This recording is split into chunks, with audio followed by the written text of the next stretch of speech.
Bonjour et bienvenue dans ce premier magazine dédié entièrement au monde du coaching. Au sommaire de ce premier numéro, nous partirons avec Julien Mabi, skipper de formation, qui nous emmènera faire une balade en mer avec coach et client. Le deuxième sujet, nous partirons cette fois-ci avec Nadia Allard, qui nous fera découvrir la bioénergie, qu'est-ce que c'est, quelle en est l'utilité pour le coach. Et pour finir, Alban Vieux nous expliquera ce que c'est que le business coaching. Mais tout de suite, générique. À l'occasion d'une opération pilote organisée par la Fédération française de coachs professionnels, Julien Mabi, skipper, nous explique sa gestion du stress.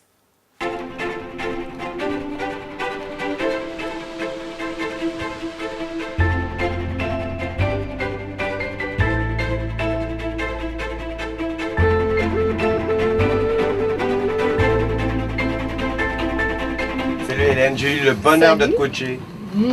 Et ça fait déjà un petit moment. Donc je sais que tu as validé à quel point ça peut être efficace. Super. Oui, On oui, est dans vraiment. un cadre exceptionnel ce week-end. Oui. Il y a plein de coachs avec nous, il y a des clients, on va aller en mer. Est-ce que tu as un objectif? Tu as quelque chose en tête? Oui, j'aimerais bien effectivement vivre cette journée pour clarifier en moi un objectif que justement j'ai en tête actuellement. Ok. Et je profite là d'être dans un cadre tout à fait nouveau pour moi, pour prendre du recul et voir les choses à deux fois, mais surtout autrement.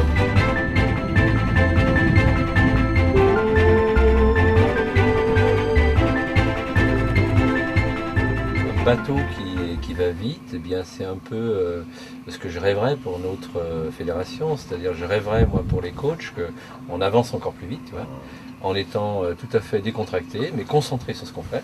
Et la petite sortie qu'on a fait en mer hier m'a rappelé que sur un bateau de course ça va vite, quoi. Ouais.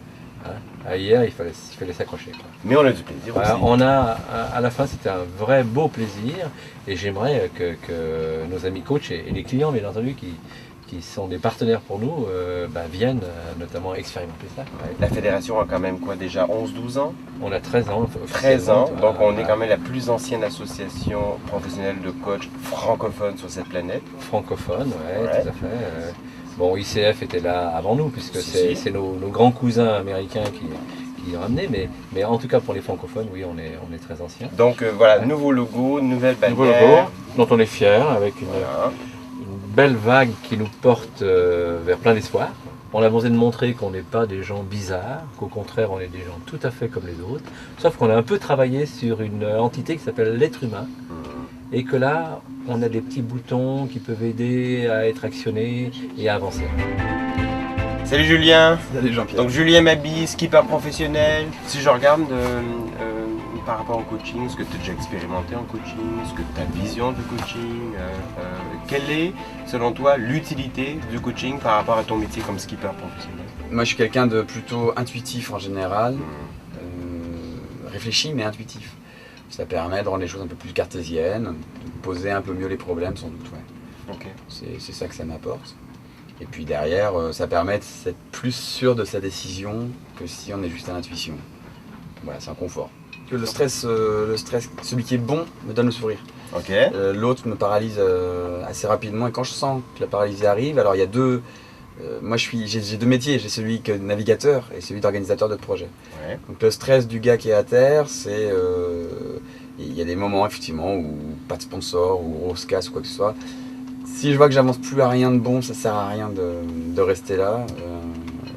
Il y a des fois j'ai besoin d'une heure de temps, il y a des fois j'ai besoin d'une semaine. Donc c'est quoi? C'est des Je pars. parenthèses? Je pars. Ça peut être un cinéma, ça peut être m'occuper de mes animaux, qui est une deuxième passion. Ok. Je m'éloigne complètement et j'abandonne totalement. Donc, tu sors du cadre. Je sors complètement du cadre, je laisse tomber complètement.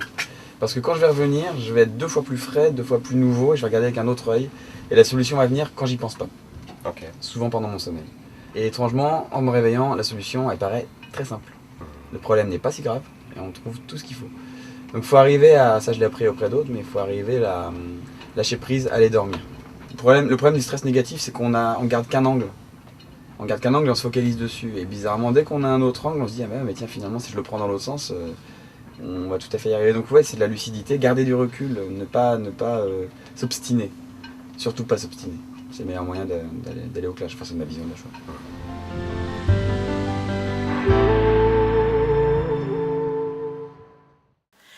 respiration, vibration, motilité, Nadia Allard nous explique ce qu'un coach peut tirer de la bioénergie. Je vais vous parler de la bioénergie. Je vais vous donner peut-être en intro quelques informations sur ce qu'est la bioénergie ou ce que moi je mets peut-être dans la bioénergie. La bioénergie va nous faire travailler sur nos tensions, puisqu'en fait on va beaucoup parler de charge, de décharge et de mouvement. Et si je devais décrire en fait trois entités, en fait, ou trois choses qu'on peut percevoir quand on travaille en bioénergie, c'est la respiration, qui est la base de tout, qu'on peut retrouver d'ailleurs dans d'autres disciplines, comme la sophrologie, bien sûr, mais c'est la respiration, c'est la vibration et motilité. Et je dis bien motilité, non pas mobilité. Donc motilité, c'est ce qui se passe au moment de la vibration. C'est-à-dire que vous allez voir, je vais vous faire travailler sur quelques tensions musculaires avec une respiration suffisamment ample pour provoquer en fait une légère vibration, et il arrive à ce moment-là dans la vibration ce qu'on appelle justement cette motilité. Alors motilité est beaucoup plus utilisée, vous verrez si vous allez chercher dans les dictionnaires, on en parle surtout pour les animaux. Alors, si vous voyez parfois un chat ou un chien qui peut être ou apeuré ou au contraire dans une certaine joie, vous verrez et vous observez en fait, il peut y avoir une légère vibration, mais surtout vous observez ce qui se passe vraiment à la surface en fait de la peau, c'est ce qu'on appelle la motilité. J'inspire, je gonfle le ventre.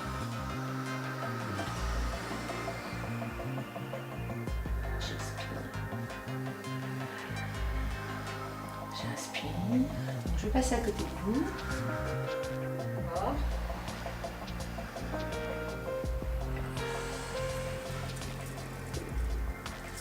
Alors, vous continuez cette respiration et vous allez mettre une main un peu plus haut, c'est-à-dire que vous gardez une main sur l'abdomen et vous allez mettre une main au niveau de la poitrine, à peu près à ce niveau-là, et vous continuez pour voir à quel moment vous faites passer en fait cette respiration, cette inspiration. Non seulement vous allez gonfler l'abdomen, mais c'est de voir à quel moment elle passe.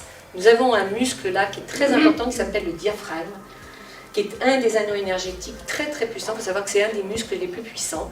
Justement, quand la respiration n'est pas suffisamment profonde, elle peut gêner. C'est la raison pour laquelle parfois, d'ailleurs, quand on est stressé, quand on a peur, etc., on peut ressentir en fait quelque chose au niveau de la poitrine. Et je reviens tout doucement, les pieds au centre, et je reste un instant, je ferme les yeux, je reste un instant et j'observe ce qui se passe dans ce pied droit. Je compare ce pied droit qui vient de travailler avec mon pied gauche. J'accueille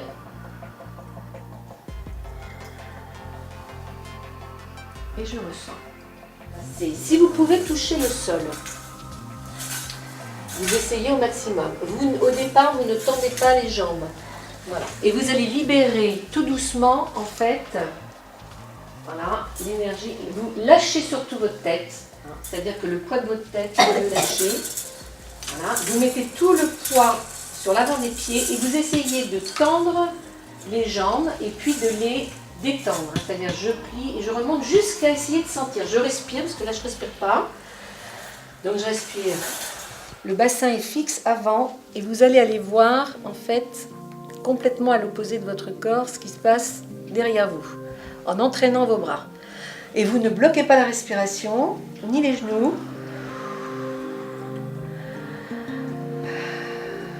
Et vous revenez au centre, vous restez un instant et vous partez sur l'autre côté. Et vous tirez, sans forcer. Vous voyez jusqu'où vous pouvez aller.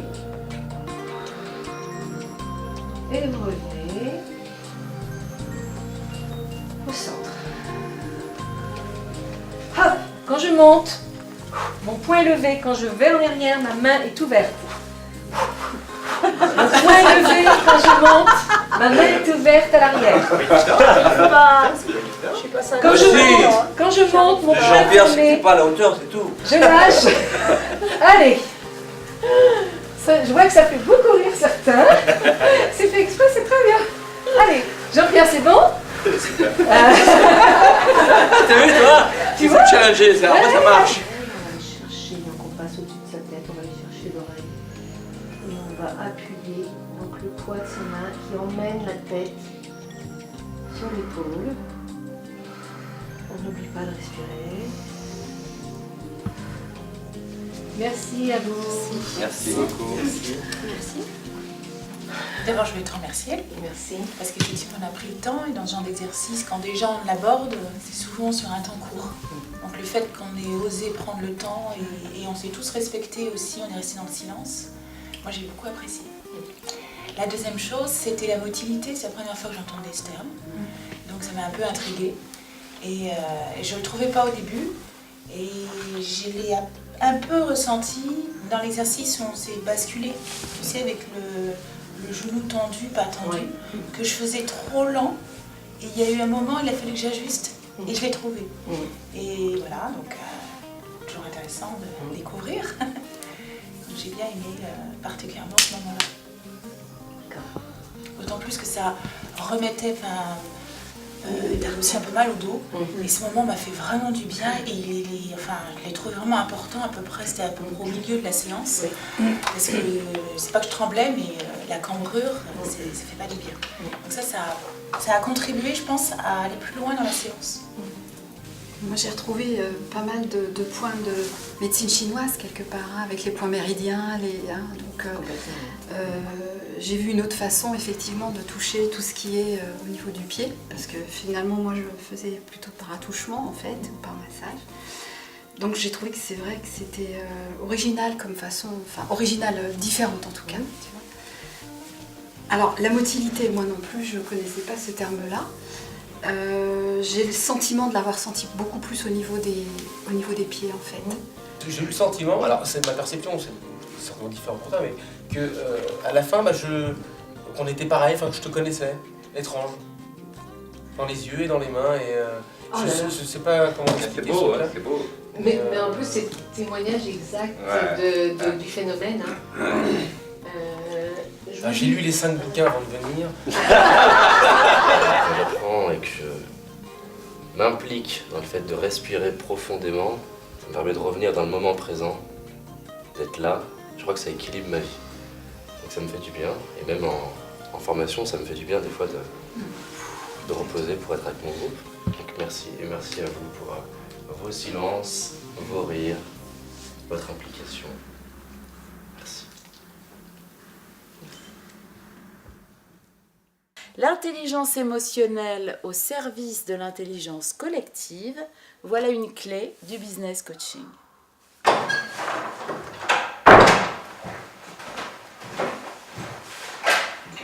Le business coaching consiste à accompagner des équipes ou des personnes pour les aider à développer leur potentiel et leur savoir-faire dans le cadre d'objectifs professionnels. Alors il y a différentes manières de contractualiser dans le cadre du business coaching. On peut avoir une relation tripartite avec un commanditaire qui est l'entreprise, où là on a directement un objectif qui est déterminé par l'entreprise en lien avec le collaborateur qu'il souhaite accompagner. Et puis on a une relation bilatérale tout simplement sur une démarche individuelle et personnelle d'un collaborateur qui souhaite travailler avec un coach professionnel, toujours dans l'objectif de développer des compétences et des savoir-faire liés à sa profession. Ce qui va marquer la spécificité d'un coach d'affaires par rapport à un formateur ou à un conseil, c'est de travailler vraiment sur l'intelligence émotionnelle de la personne.